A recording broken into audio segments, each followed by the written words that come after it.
ഇവിടെ വന്നിരിക്കുന്ന എല്ലാവർക്കും നമസ്കാരം. ഞാനവിടെ കുറച്ചായി പേര് പഠിക്കുക ഒന്നിവിടെ പറയണ്ടേ. അതേമാതിരി തന്നെ അവരുടെ ഈ മാറ്റുവാഗ് ഇതെല്ലാം കൺഫ്യൂഷനുള്ള പേരുകളാണ്. ഏതായാലും ഈ സിനിമയ്ക്ക് എല്ലാവിധ ആശംസകളും നേരുന്നു.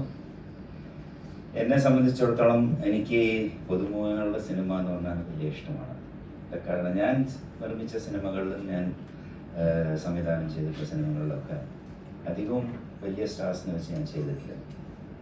ഇപ്പം ഞാനൊരു ഫിലിം ചെയ്തിട്ടുണ്ട് എറിക്, അതും ഒരുപാട് വലിയ സ്റ്റാർസ്, പിന്നെ ലണ്ടനിലൊക്കെ ഷൂട്ട് ചെയ്തൊരു സിനിമയാണ്. എനിക്ക് ഇഷ്ടപ്പെടാൻ കാരണം എൻ്റെ ആദ്യത്തെ സിനിമ ഒരു തലൈ രാഗം എന്ന് പറയുന്ന തമിഴ് സിനിമ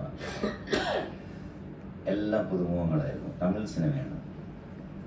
ആ കാലഘട്ടത്തിൽ പുതുമുഖങ്ങളെ വെച്ച് സിനിമ ചെയ്യാന്ന് പറഞ്ഞാൽ വലിയ ഒരു ബുദ്ധിമുട്ടായിട്ടുള്ളൊരു കാര്യമായിരുന്നു. പക്ഷെ ആ സിനിമ, ആ പ്രൊഡ്യൂസർ, ആ ഡയറക്ടർ, അതിൻ്റെ ക്രൂ മെമ്പേഴ്സ് എല്ലാവരും പുതുമുഖങ്ങളെ വെച്ച് ആ സിനിമ എടുത്തു. ആ സിനിമ ബിസിനസ് ചെയ്യാൻ ഒരുപാട് പാടുപെട്ടു. 100 പ്രൊജക്ഷൻ ഇട്ട് വരും ആ സിനിമ. ഡിസ്ട്രിബ്യൂട്ടേഴ്സ് വരും, കാണും, തിരിച്ചു പോകും. ഒരുപാട് കുറ്റം പറയും. അത് പറയും, ഇത് പറയും, ഇത് ആർട്ടിസ്റ്റ് ഇല്ല, അതില്ല, ഡിബേറ്റ് ഇല്ല, ഫൈറ്റ് ഇല്ല എന്നൊക്കെ പറഞ്ഞിട്ട് തിരിച്ചു പോകും. അവസാനം ആ പ്രൊഡ്യൂസർ തിരിച്ചു പോയി. ഒരു മാസം കഴിഞ്ഞ് വീണ്ടും വന്നിട്ട് പുള്ളി തന്നെ 7 പ്രിന്റ് എടുത്ത് ആ പണം റിലീസ് ചെയ്ത് 365 ദിവസം കഴിഞ്ഞിട്ടാണ് ഒരു തിയേറ്ററിൽ നിന്ന് സിനിമ എടുത്തത്. അത്രയ്ക്ക് വലിയ ഹിറ്റായി മാറി. അതാണ് എൻ്റെ ആദ്യത്തെ സിനിമ. എൻ്റെ രണ്ടാമത്തെ സിനിമ എന്ന് പറയുന്നത് അതിൽ ഞാൻ മലയാളത്തിൽ എൻ്റെ ആദ്യത്തെ സിനിമയാണ് മോഹൻലാൽ, പിന്നെ അതുപോലെ പൂർണിമ ചേര, ഫാസിൽ, ജെറി അമൽദേവ്, ഇവിടെയൊക്കെ ഫസ്റ്റ് ഫിലിമാണ്. ആ പടം ഇതുപോലെ തന്നെ സൂപ്പർ ഡൂപ്പർ ഹിറ്റായി.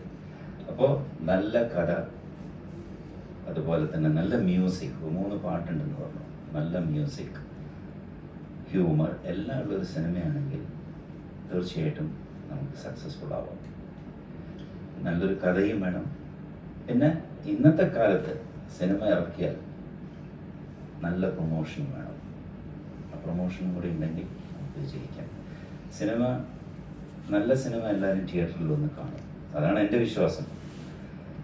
അപ്പോൾ എല്ലാവിധ ആശംസകളും നേരുന്നു. എല്ലാവിധ സക്സസ്സും ഉണ്ടാവട്ടെ. Thank U.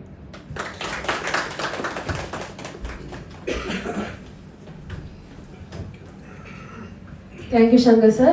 ഞങ്ങളുടെ കൂടെ ഇത്രയും ടൈം സ്പെൻഡ് ചെയ്യാനായിട്ട് വന്നതിൽ ഒത്തിരി thanks. We are really grateful. അടുത്തായിട്ട്